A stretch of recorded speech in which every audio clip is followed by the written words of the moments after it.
A continuación, en el acto de inicio del ciclo lectivo 2024 del Colegio Cardenal Copelo, escuchamos la palabra del señor Presidente de la Nación, doctor Javier Milei.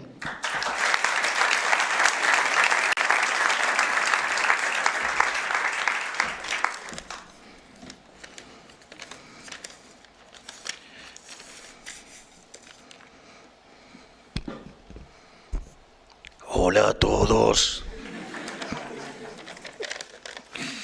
Si no, no soy yo. Perdón por salir del protocolo.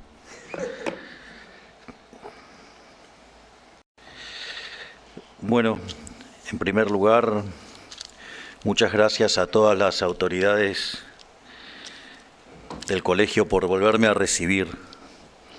Les voy a contar una anécdota muy divertida. Recientemente, cuando estuve en Roma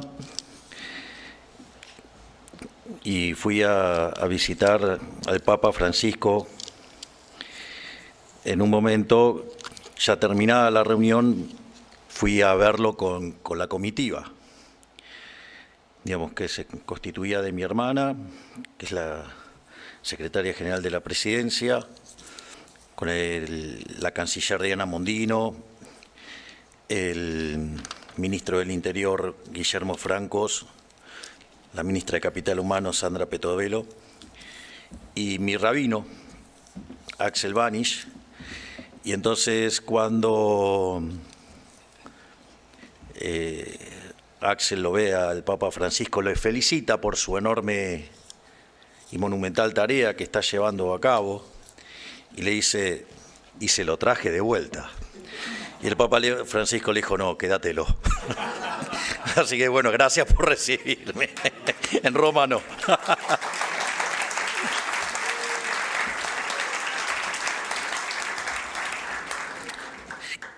Me parece que, imagínense que cuando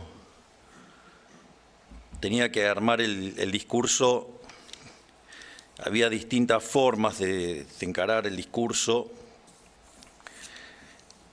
Por ejemplo, una de las cosas que podría haber hecho es, siendo especialista en crecimiento económico y dado el rol que tiene el capital humano y dado lo revolucionario de lo que estamos haciendo en la materia, donde a punto tal que nosotros somos el primer país en el mundo que desarrolla y presenta un Ministerio de Capital Humano, donde el concepto es de la asistencia social, que deje de ser de darle el pescado a la gente y enseñarle a pescar. Es decir, enseñarles a ser individuos, enseñarles a ser libres. Es decir, que cada uno, digamos, esté en condiciones de aprender a tener su propio alimento y autosustentarse. Digo, porque además, digamos, cuando uno le da el pescado, le regala el pescado, digamos, eso es una rémora de la esclavitud. Es decir, de hecho, el pueblo judío recuerda eso como la esclavitud en Egipto. Entonces, nosotros como concepto del capital humano es crear individuos libres para que se puedan autosustentar. Al margen de eso, si me pongo a hablar de esos temas, o sea, me iba a poner un poco denso. Así que preferí ir por otro lado, pero también, digamos, cada uno de esos lados por los cuales uno puede avanzar tiene aristas. Entonces, lo primero que me gustaría es que tomemos conciencia de lo que nos está pasando, porque si esto hubiera pasado hace 36 o 37 años, yo estaría donde están ustedes. Así es que eso quiere decir que dentro de 36 o 37 años ustedes podrían estar donde estoy yo. Así que digamos, más o menos tomen conciencia de que podemos levantar la vara un poquito más y además, o sea, hacerlo mejor que lo que voy a hacer yo, y que cuando a ustedes les toque estar, digamos, hayamos salido de este pozo inmundo en el que estamos y ya seamos un país desarrollado. Así es que en ese sentido, digamos, me parece que como desafío para entender la contextualización histórica de lo que pasó y lo que puede pasar, digamos, me parece interesante. Una de las formas también que podría abordar la charla es hacer el contexto en el cual yo estuve en el colegio. Obviamente que si lo hiciera como un marxista, o sea, además, digamos, haría todo esa narrativa histórica y lo trataría de poner en la lucha de clases y reinterpretar todos los hechos. Yo no voy a hacer eso. Lo que sí voy a hacer es contarle qué cosas me pasaron mientras que, por ejemplo, yo estaba en el colegio. O sea, yo ingresé en el colegio en el año 1977, es decir, hace 47 años. Con lo cual también, digamos, algunas historias que yo le pueda contar son absolutamente anacrónicas.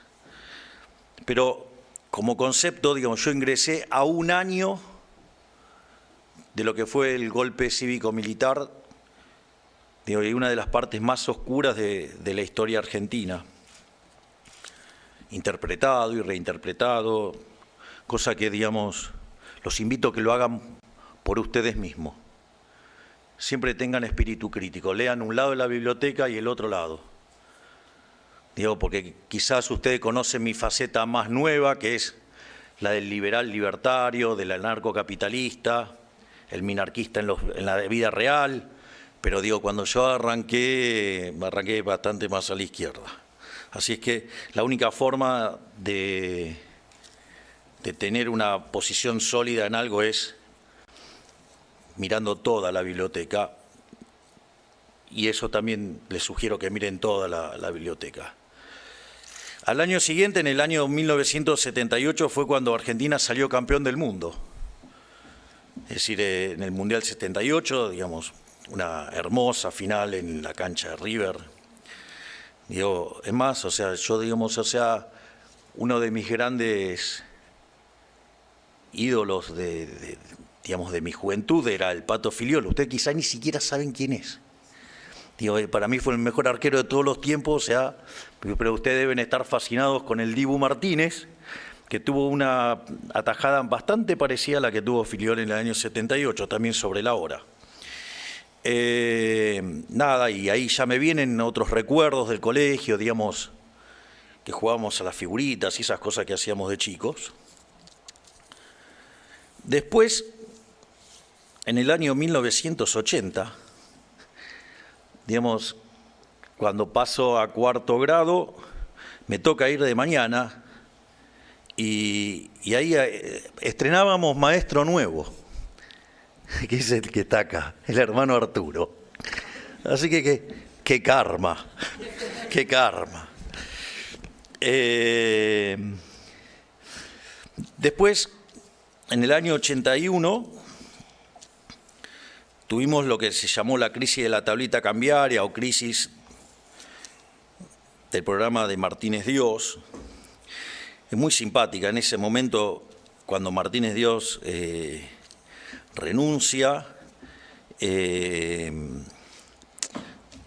asume un ministro que se llamaba Lorenzo Sigó y decía que el que apuesta al dólar pierde. Bueno, como verán, el evento me marcó bastante en distintas cosas. La primera es que decidí a esa edad ser economista, porque veía cómo la situación económica de las familias cambiaba brutalmente. Pero además, digamos, la obsesión fue bastante intensa, por decirlo de alguna manera educada, a punto tal que, digamos, yo quiero eliminar el Banco Central. Así que miren que las cosas son mucho más fuertes de lo que uno se imagina. Otra cosa que pasó es que en el año 82 tuvimos la Guerra de Malvinas. Después, en el año 83, yo estaba en séptimo grado y fue la llegada de la democracia, el retorno de la democracia. Digo que casualmente 40 años después me llevó como presidente. Digo, recuerdo que fue algo que verdaderamente lo vivíamos con mucha intensidad, aun cuando no sabíamos toda la historia, o sea, no teníamos plena conciencia de ello. Después ya en el año 84 ingresé al secundario. Nosotros, esa fue la primera camada mixta del colegio en el secundario. Y después en el año 85 vino el Plan Austral. Como verán, digamos, siempre hay alguna referencia a la economía, porque por eso me dediqué a la economía. Pobre mi ministro de Economía, lo que sufre. No se crean tanto, la pasa bastante bien. En el 86 tuvimos el Mundial de México, digamos, es más, el gol de Maradona a los ingleses, todo, o sea. Y en el año 1988, digamos, vino el Plan Primavera, que después, al año siguiente, terminó en la hiperinflación. Algo que también, digamos, lo señalo y fue importante para mí, porque si bien yo me había entusiasmado con la economía ya con 10 años, los motivos por los cuales decidí estudiar economía no son los mismos por los cuales me apasioné por la economía. Es decir, en realidad cuando decidí que quería ser economista era por una cuestión absolutamente monetaria. Es decir, decía, bueno, si digamos, o sea, acertarle al dólar es sinónimo de progresar económicamente, dije, tengo que ser economista para ganar plata. Lo interesante es que después los motivos por los que me apasioné fueron totalmente distintos, porque durante la hiper, digamos, del año 89, yo en ese momento estaba en el plantel profesional de Chacarita. O sea, tengo una parte oscura, es que fue arquero de fútbol. Y tengo una todavía muchísimo más oscura, que era después fui cantante de una banda de rock, donde el tío de uno de los que ustedes están acá tocaba la batería conmigo. Y, digamos, el papá de otro de los que está acá, digamos, en algún momento tocó la guitarra en un grupo conmigo. O sea, con lo cual también, digamos, tenemos historias comunes por todos lados dando vuelta. Y el tema es que yo ahí estaba haciendo mi primer año de economía y estudiaba que cuando los precios suben la cantidad demandada baja.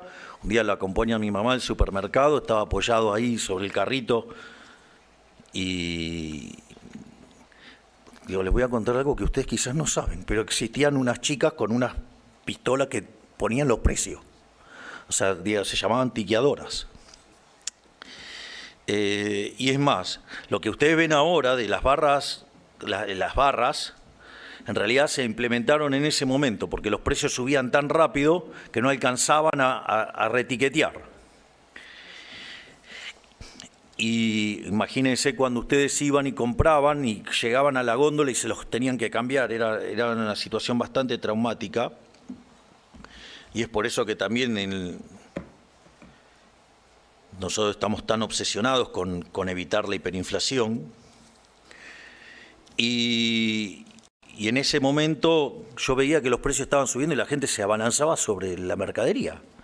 Entonces yo lo que dije es, o lo que estoy estudiando está mal, o soy un tonto, por decirlo de manera elegante. Entonces la absolución de dignidad hizo que dejara de jugar al fútbol y me dedicara a estudiar. También me puse bastante intenso con eso. Y a los 20 años escribí mi primer trabajo académico que se llama La hiperinflación y la distorsión en los mercados. Y una vez que arrancan a escribir no paran más. O sea, es como una suerte de vicio. Y hoy tengo 17 libros, me está por salir uno ahora que se llama Capitalismo, Socialismo y la trampa neoclásica. Y una vez que se ponen a escribir no paran. Eso, digamos, respecto a eventos históricos que pasaron mientras que yo estaba en el colegio. Obviamente que también podría haber hecho un repaso de profesores que me han marcado. Entonces, aunque no lo creas, Arturo, yo te tenía acá. Créeme que estabas acá. Igual te regalo el papel después. Digo, algo de valor en algún momento puede ser que tenga. Obviamente, digamos, me acuerdo del hermano Arturo, del hermano Juan, Me acuerdo mucho, digamos, de una maestra que tuve en 5º grado y en 7º grado, que se llamaba Elvia, y fue muy importante para mí, porque como yo ya cuando estaba en 4º grado, yo ya había empezado a jugar al fútbol, y conforme avanzaba en los temas del fútbol y la forma en la cual entrenaba y la demanda de tiempo que implicaba, mi rendimiento académico estaba cayendo de manera sustancial, y casi que les diría que cuando estaba llegando a 7º grado estaba colapsando mi rendimiento. En ese contexto eran otros tiempos. Mi papá estaba presto a agarrarme de los pelos y dejarme una zapatería en el traste, y mi mamá, digamos, bajarme los dientes a sopapos para que estudie. Eran otros tiempos.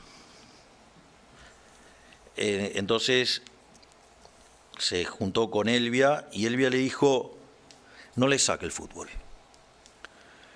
pero que el fútbol sea un premio a su desempeño.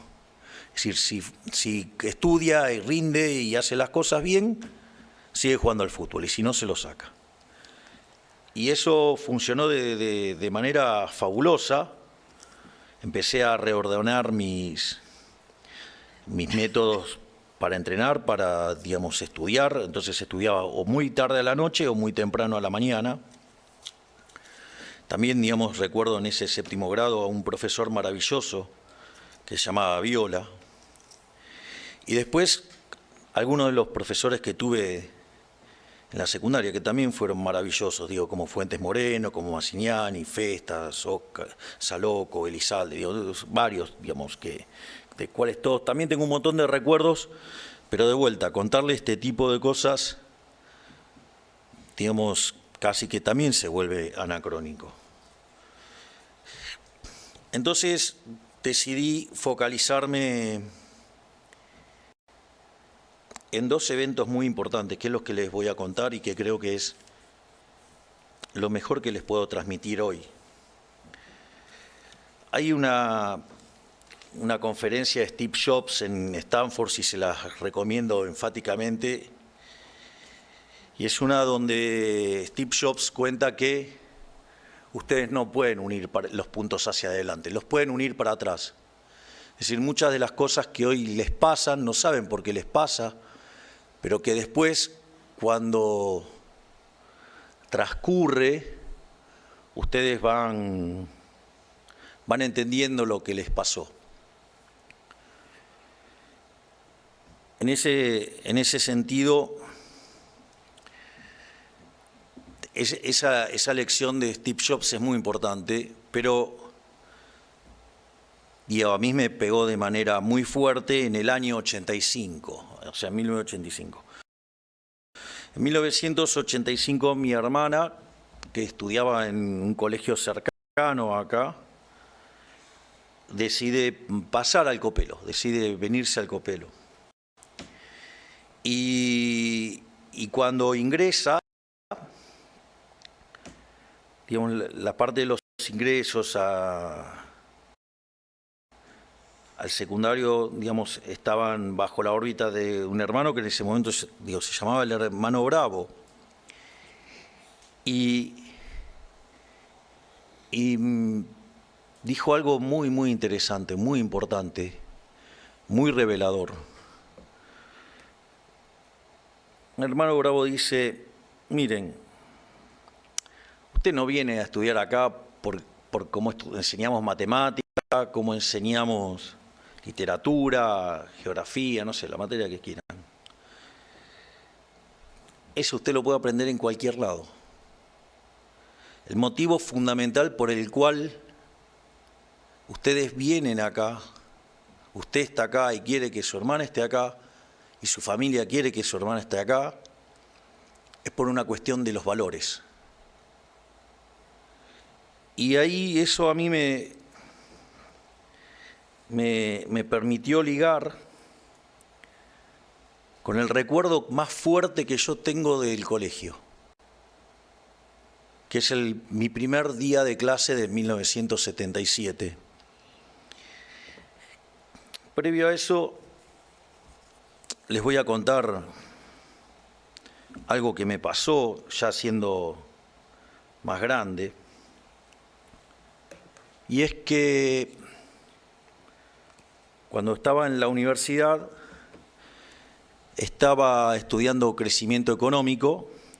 En el momento que yo estudiaba, la materia se llamaba Crecimiento y Desarrollo Económico.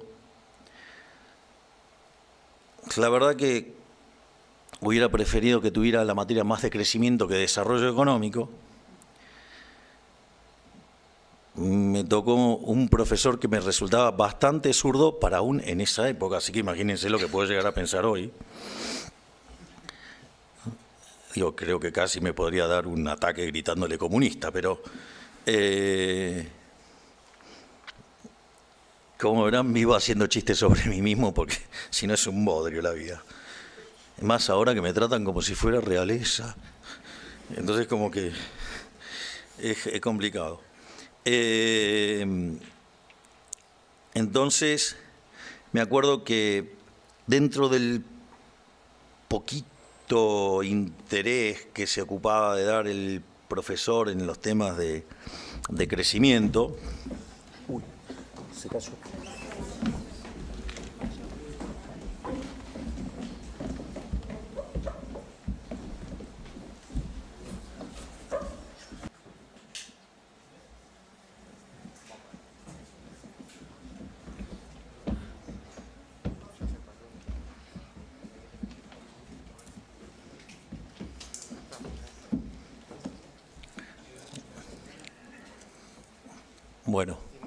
Bueno, como verán, mencionar a los comunistas es tan peligroso que genera problemas siempre.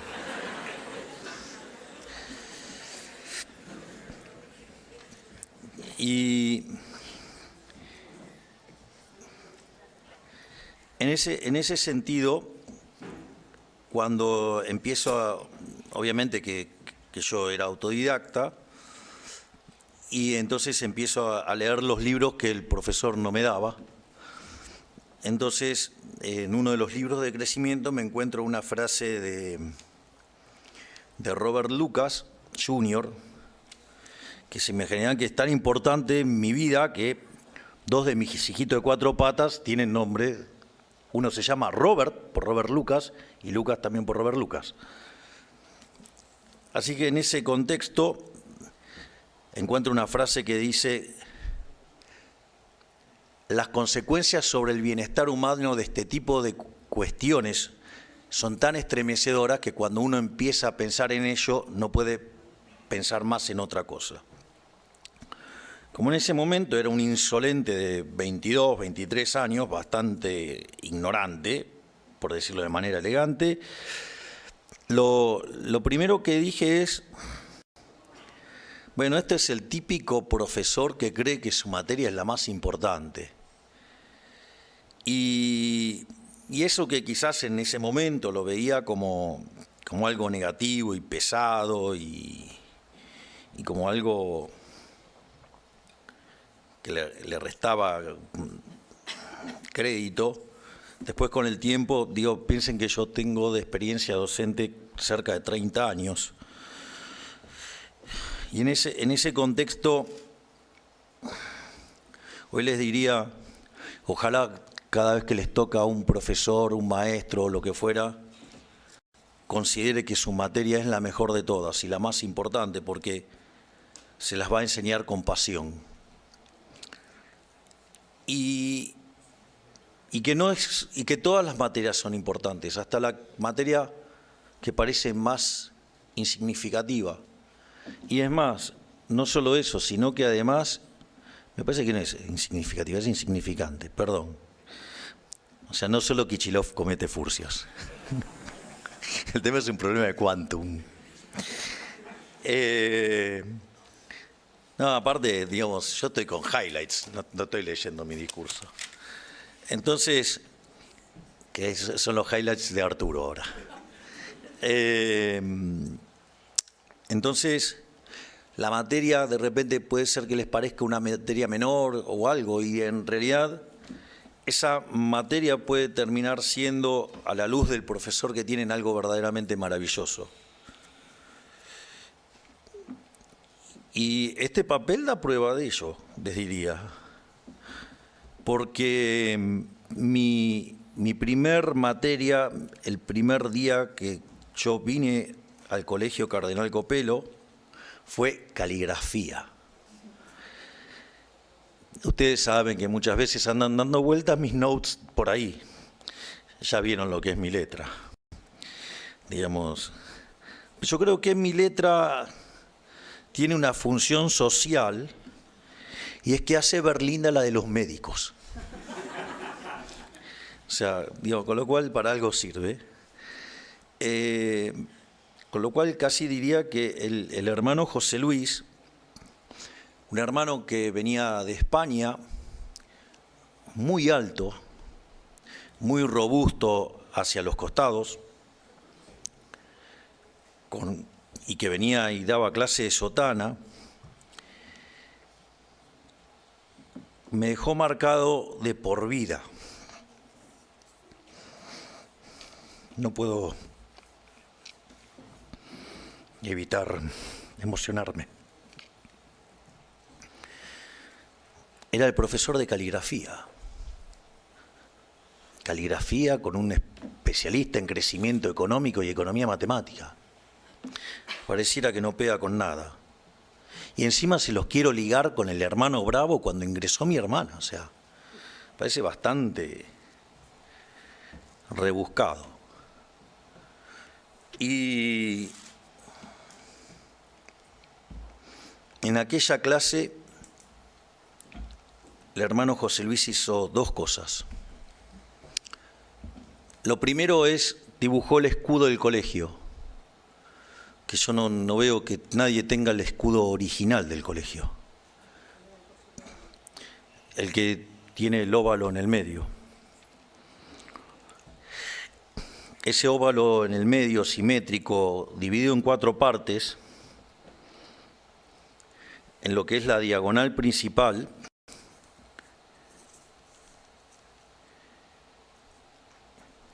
tiene el dibujito de unos animalitos. Y que tiene la característica de tener una piel muy cara. Y nos contó, obviamente que seguro que el ejemplo estaba floreado y metaforizado. Y es que es un animalito que lo salen a cazar cuando hay lluvia y los arrinconan contra el barro, porque el animalito prefiere morir antes que ensuciarse. Y vaya que estamos dando la pelea. Y lo otro, muy fuerte, es que el hermano José Luis, después de explicarnos el valor de muertos antes que sucios, y vean el quilombo que estamos haciendo, digamos, fíjense que todos los días encontramos un nuevo curro y lo sacamos todo el tiempo afuera.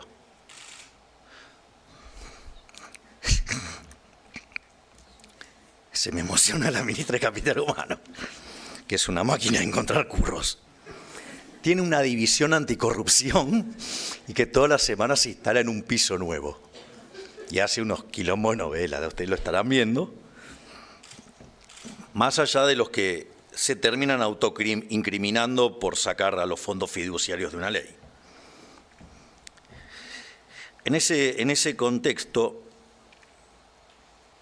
lo otro que hizo el hermano José Luis fue escribir los números. Y arrancó del 0 al 10. El 0 era algo muy chiquitito y conforme avanzaban hacia el 10, los números iban creciendo y el 10 ocupaba todo el alto del pizarrón. Y ahí nos habló del mérito. Entonces, si algo me marcó la vida, fue esa clase de primer grado. Eso hoy la sigo recordando. Pasaron 47 años y me sigo emocionando con ese recuerdo. Recuerdo que me marcó toda la vida. Muerto antes que sucio. Y luchar por el mérito, luchar por la excelencia. Y eso son valores que tomé en una clase de caligrafía, pero en el Colegio Cardenal Copelo, en la comunidad menesiana. Y eso me parece que si algo le tenía que contar era eso. Lo más valioso es eso, que sean personas íntegras, hagan lo que hagan, pero sean íntegros. O sea, peleen por sus ideales, no bajen los brazos. Miren, yo suelo, para aquellos que nos siguen a nosotros, ustedes verán que nuestros seguidores tienen dos gorras, o tienen la que es muy simpática y nos divertimos todos con el no la ven, y la otra es las fuerzas del cielo. Las fuerzas del cielo nace de cuando a mí me toca asumir como diputado nacional el 11 de diciembre del 2021. Y en ese momento un periodista de Diputados TV, muy grosero, me dice: ustedes son 2 en 257. ¿Qué pueden hacer ustedes? O sea, van a caer en la irrelevancia total, van a ser la nada misma. De hecho, ni siquiera teníamos cuerpo como para integrar una comisión. Y en ese momento yo le contesté con el libro de Macabeos, que dice que la victoria en la batalla no depende de la cantidad de soldados, sino de las fuerzas que vienen del cielo. Y esos dos marginales arriba en la Cámara de Diputados, digo, en principio, mis videos son los videos más vistos dentro de la Cámara de Diputados, en la historia de la Cámara de Diputados. Y no solo eso, sino que al poco de asumir, digamos, por una idea genial de mi hermana, de cómo el anarquista resolvía el tema de estar cobrando una dieta del Estado, o sea, algo, digamos, cobrado por los impuestos, que son un robo, porque nadie los paga voluntariamente. ¿De dónde creen que vienen? Impuesto. Una rémora de la esclavitud. Entonces, pero si además nosotros decidíamos a quién dárselo a dedo, eso era casi como, no sé, jugar al benefactor social que juega cualquier político, con lo cual también nos parecía mal. Y brillantemente a mi hermana se le ocurrió, al jefe se le ocurrió, que lo sorteáramos. Y lo sorteamos. Y eso terminó siendo tapa de diarios en 30 países del mundo. Es decir, claro, no existía el evento de que un político le devolviera la plata a la gente. Digamos, era bastante raro. Y si ustedes se fijan, digamos, toda nuestra devenir en la política fue todos una lucha, digamos, contra una adversidad enorme. Nosotros, lo primero que decían es que no íbamos a poder formar partido. O sea, lo primero que dijeron es: no van a poder formar partido.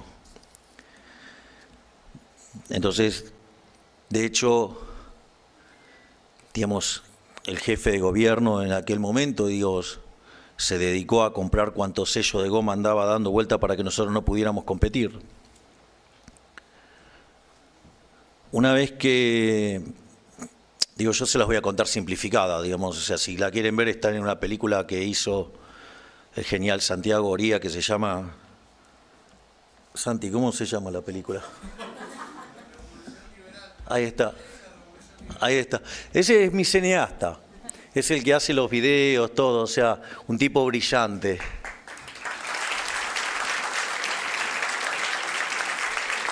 Que ya estamos en casi 2 millones de reproducciones de la película y que además la están traduciendo a varios idiomas. Ahí van a poder ver todo en detalle, todas las cosas que padecimos, pero después de eso nos dijeron que ya teníamos partido, nos dijeron que no íbamos a poder pasar el piso del 2%. Después, como seguíamos avanzando, nos dijeron que íbamos a perder contra el voto en blanco. Después nos dijeron que la izquierda nos iba a ganar por goleada. No pasó nada, ¿no? Porque los nombré.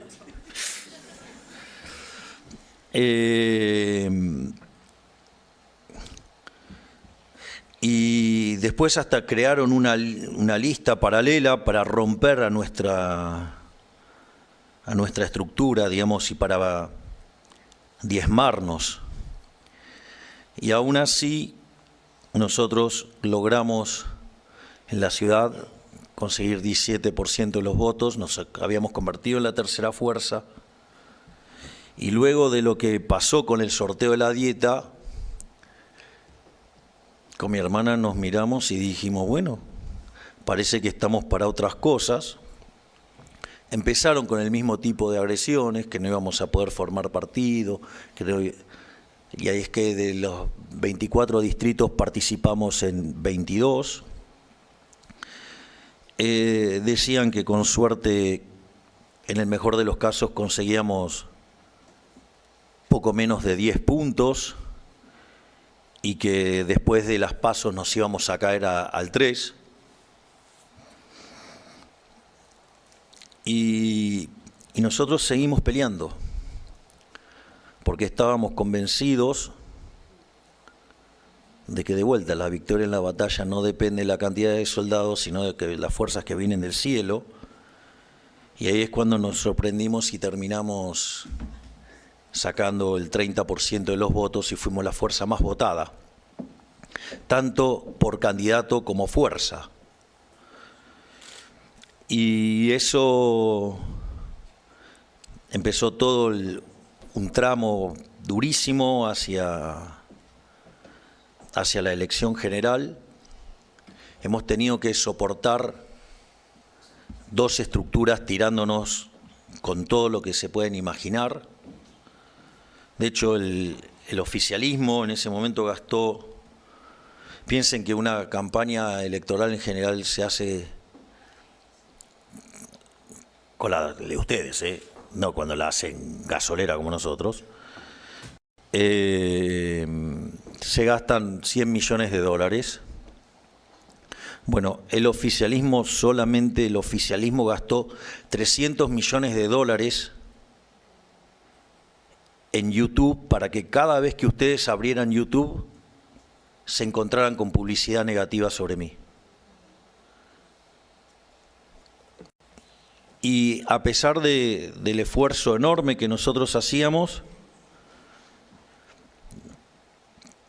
de hecho mi estratega, digamos, que también un tipo brillante, maravilloso, digamos, que es Santiago Caputo, nosotros cuando ustedes revisan todas las entrevistas, o sea, no hay un solo error, pero teníamos los electrones libres que hacían. ¿Vieron cómo somos los libertarios? Los libertarios no somos manada. Entonces, como tenemos muchos pensadores libres, nos hacían todo tipo de emboscada al resto de nuestros candidatos y cada 2 por 3 teníamos un problema. Y así llegamos a las PASO, pero llegamos en segundo lugar. Y esos 2 perdidos ahí en la Cámara, que no podían hacer nada, terminaron en la presidencia, terminaron ganando la elección con 14,5 millones de votos. O sea, soy el presidente más votado de la historia argentina y sacamos el 56% de los votos. Entonces, lo que les quiero transmitir es que cuando ustedes tienen convicción, no hay nada que los pare. Y si además son acompañados por la fe, no hay con qué destruirlos. No los van a poder parar nunca. Una de las cosas que siempre repasábamos con mi hermana durante la campaña es que a nosotros nos pasaban un montón de cosas que si le hubiera pasado cualquier otro candidato lo hubiera derribado. Y sin embargo nosotros seguíamos avanzando. Y para nosotros eso es como una prueba del cielo también. Es una prueba de la existencia del uno, porque si ustedes se ponen a pensar, no teníamos un mango, nosotros fuimos a pelear con 2 escarbadientes y lo único que teníamos era las ideas y la fe. Y cada vez que nos pasaba algo adverso, la reflexión que hacíamos con mi hermana era que efectivamente si a pesar de todo esto ganamos es porque es la voluntad del uno. Entonces, lo que les digo es, cuando ustedes se dejan llevar por su corazón, cuando ustedes son íntegros, ¿sí? Y sobre todas las cosas, depositan su fe en el Creador, nada los va a parar, todo va a ser posible. Así es que espero que, digamos, esto sea algo que pueda sumar para que tengan una vida llena de felicidad y éxito. Muchas gracias. Señor presidente, si le parece, los chicos quieren hacerle algunas preguntas. Esa es la parte divertida, la parte interactiva. Les pedimos que se presenten, así los conocemos antes de preguntar. Antes que nada, el pelo mío. Es de verdad. Hola, buen día. ¿Dónde estás? Acá. Mi pregunta es, que ya medio la respondiste, pero ¿qué se llevó de estudiar en este colegio? ¿Cómo? ¿Qué se llevó de estudiar de este colegio? Los valores. Lo más importante es los valores.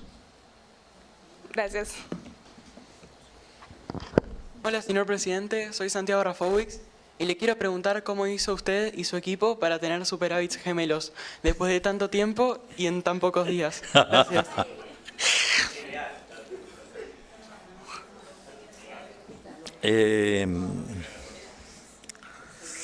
Miren, si ustedes miran los últimos 123 años de historia, Argentina, de esos 123 años, 113 tuvo déficit. Argentina tuvo 22 crisis en ese mismo periodo y de esas 22 crisis, 20 tienen origen fiscal. Y el déficit en cada una de estas crisis oscila entre alto y extravagantemente alto. Por lo tanto, nosotros tenemos una convicción fuerte de que la madre de todos los males es el déficit fiscal. El déficit fiscal después tiene distintas manifestaciones. O sea, lo primero que hacen los inmorales de los políticos es financiarlo con deuda, lo cual es profundamente inmoral, porque es como que, ¿ustedes cómo se sentirían que sus abuelos se vayan de joda y le pasen la cuenta a ustedes? Estarían recalientes, digo, para ser suaves. Los políticos lo que hacen es irse de fiesta y pasarle la factura a generaciones que ni siquiera nacieron. Y algunos que además intentan matar, que son los asesinos de los pañuelos verdes. En ese contexto, aviso que para mí el aborto es un asesinato agravado por el vínculo. Y eso lo puedo demostrar desde una perspectiva matemática, filosófica, desde el liberalismo. y además desde lo biológico. Pero al margen de eso, entonces nosotros, después de eso, somos el máximo desfolteador serial, o sea, tampoco cumplimos los compromisos. La otra forma que usa el político es financiarlo con emisión monetaria, y eso después termina con inflación. Y la otra forma que lo hace es subiendo impuestos, y Argentina tiene la presión fiscal formal más alta del mundo, y es lo que hace que prácticamente Argentina sea misión imposible crecer. Entonces nosotros teníamos una convicción clara de que lo que, digamos, la madre de todos los males es el déficit fiscal. Nosotros nos encontrábamos frente a una situación al borde de una hiperinflación. Para que tengan un orden de magnitudes, cuando ustedes tienen déficit gemelos por 4 puntos del PBI, para los que no saben qué son los déficits gemelos, es la suma del déficit fiscal más el déficit de cuenta corriente. O sea, el déficit externo vendría a ser la cuenta corriente. Cuando ustedes tienen déficit por encima de 4 puntos del PBI, ustedes ya están en zona de riesgo. En 8 son candidatazos a pegarse la piña, nos dejaron 17. Es decir, otra que Copperfield arreglaba esto. No sé, son tan chicos que no sé si saben quién es David Copperfield.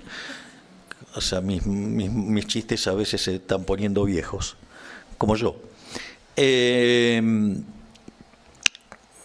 Inexorablemente les va a pasar todo, salvo que digamos que la tecnología lo evite.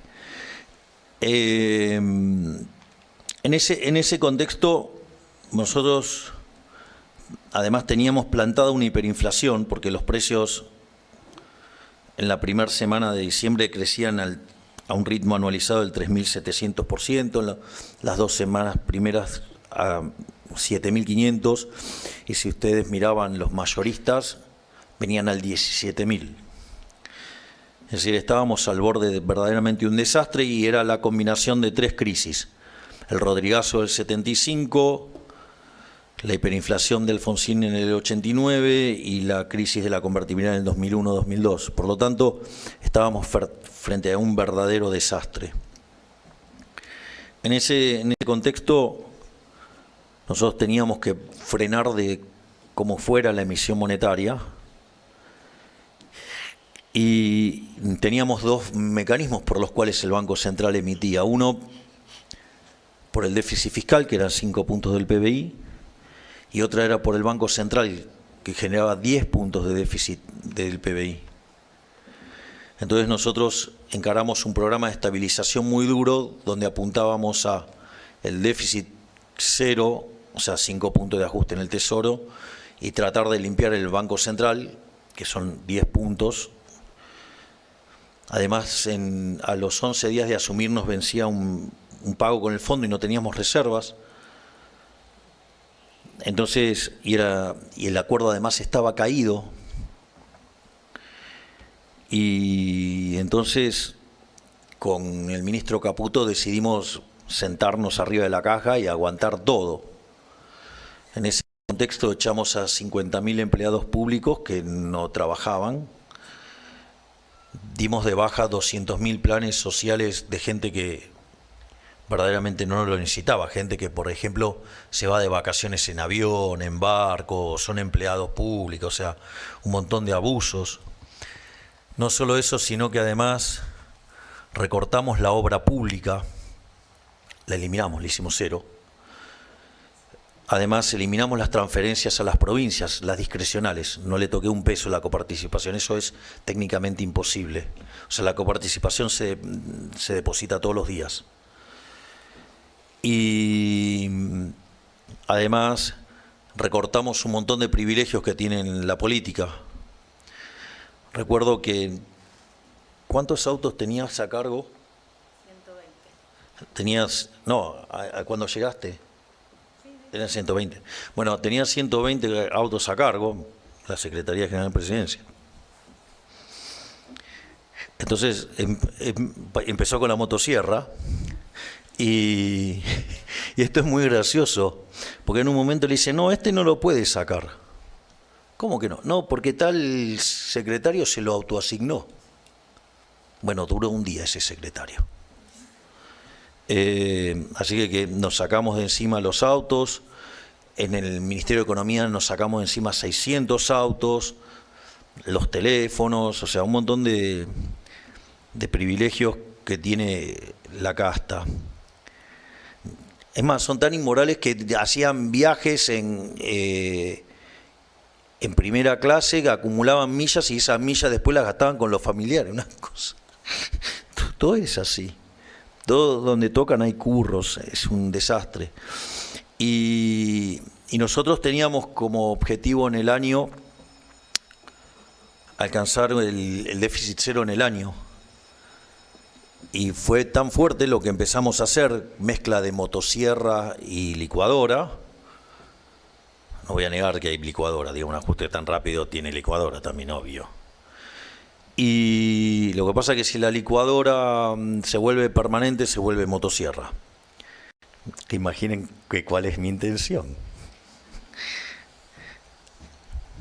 Entonces, en ese sentido, cuando empezamos a ver los números mostraban que podíamos llegar al equilibrio primario en enero y al equilibrio financiero en marzo. Y eso era importante hasta que vinieron los números y lo alcanzamos en enero. Eso no solo que sorprendió a propios, que ahora obvio lo que dicen, tiene mucha licuadora, no es sostenible. Es decir, todos los que decían que era imposible hacerlo ahora se quejan por cómo llegamos. Pero la realidad es que si era tan fácil, ¿por qué no se hizo en los últimos 123 años? Entonces no es solo que sabemos lo que hay que hacer, sabemos cómo hay que hacerlo, pero sobre todas las cosas tenemos la determinación y el coraje para hacerlo. En términos vulgares tiene otro nombre. Eso, mucho. Así llegamos. Gracias. Muchas gracias.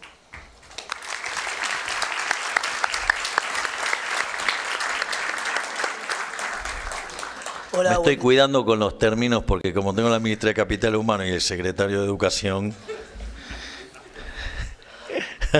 ¿Voy bien? Sí, hola, Carlos, buen dice. día. Hola, buen día, señor presidente. Acá Bautista. Y mi pregunta es ¿por qué crees que tu proyecto político impactó tan fuertemente en los jóvenes? Y viva la libertad. Carajo. Viva la libertad, carajo. Eso no te va a decir nada. No, primero, a ver, primero que sepan que carajo no es una mala palabra. Carajo es la parte más alta del barco, es decir, donde está el vigía, el que mira, el que tierra a la vista, ese está ahí. El tema es que cuando alguien se ponía un poco denso, lo mandaban ahí para que dejara de romper. O sea, lo mandaban al carajo, o sea, pero... No, carajo no es una mala palabra, así que lo pueden decir abiertamente. Lo que pasa es que tenemos los liberales de Copetín.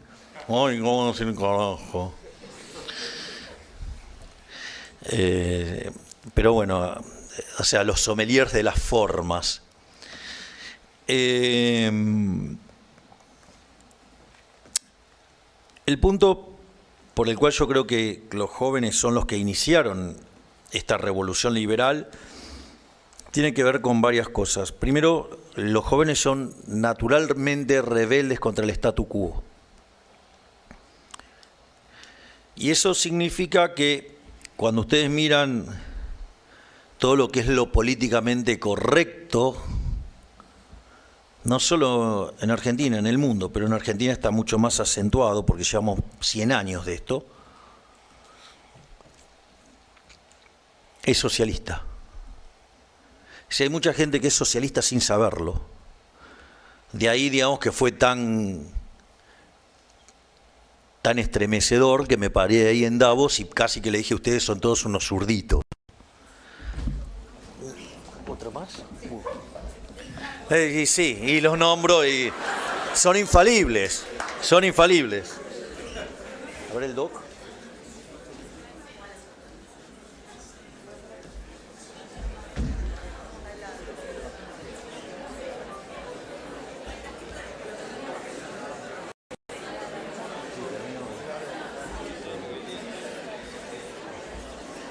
juro que no los nombro más. Bien, entonces,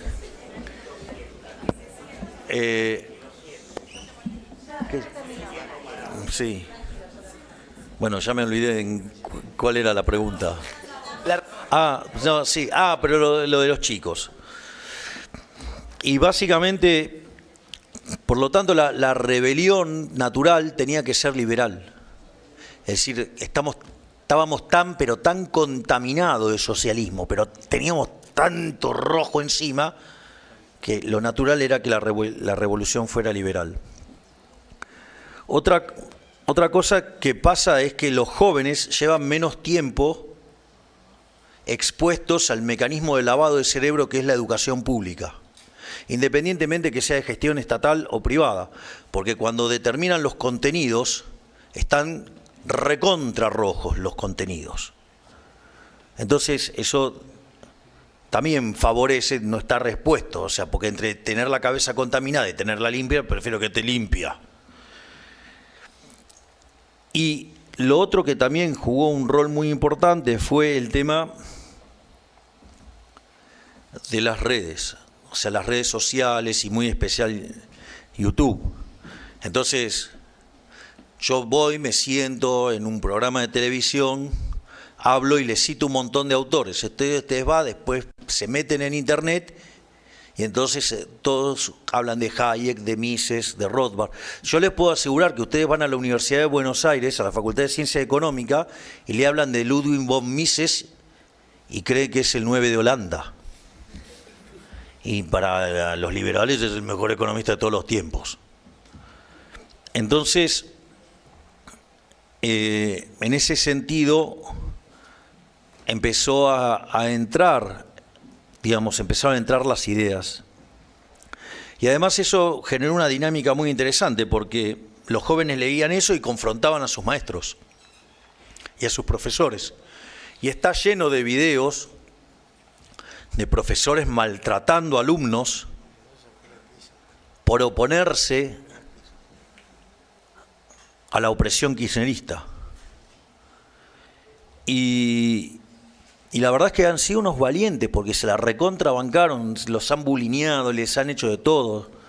Es decir, de hecho, yo, digamos, en este momento tengo un problema de una de las personas de mi equipo, ¿sí? Bueno, como no lo arregla, lo puedo decir públicamente. Donde en la Universidad de Belgrano hay una profesora que lo persigue a Iñaki por ser liberal. Iñaki, ¿vieron el chico que, digamos, o sea, el que hace mi TikTok? Las otras redes las manejo yo, o sea, el Twitter, digamos, el Facebook y el Instagram, cualquier porquería soy yo. Pero el TikTok es Iñaki.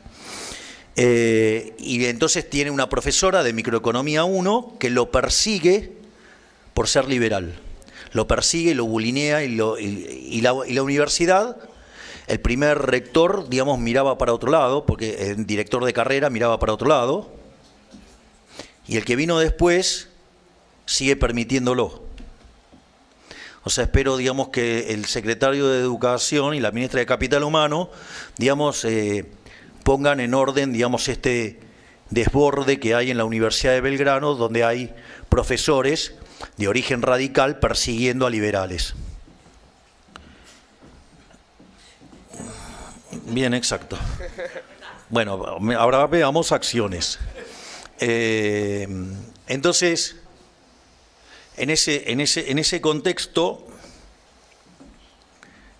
la verdad es que es notable lo que hicieron los jóvenes. Y después llegó la pandemia, y como toda cosa mala, vos te podés abrazar a lo malo o buscarle lo bueno. Yo, por ejemplo, en el medio de la pandemia, como no podía hacer nada, estaba encerrado, escribí 2 libros. O sea, estaba aburrido, entonces escribía. Y en ese contexto, ¿qué pasó? Los jóvenes le empezaron a hablar a sus padres y sus abuelos de las ideas de la libertad, y le hablaban de Milei, de Milei, de Milei. Dios. Hay un chiste, no puedo decir, es muy grosero, pero el burro tiene éxito por insistidor, no por lo otro. ¿Se entendió, no?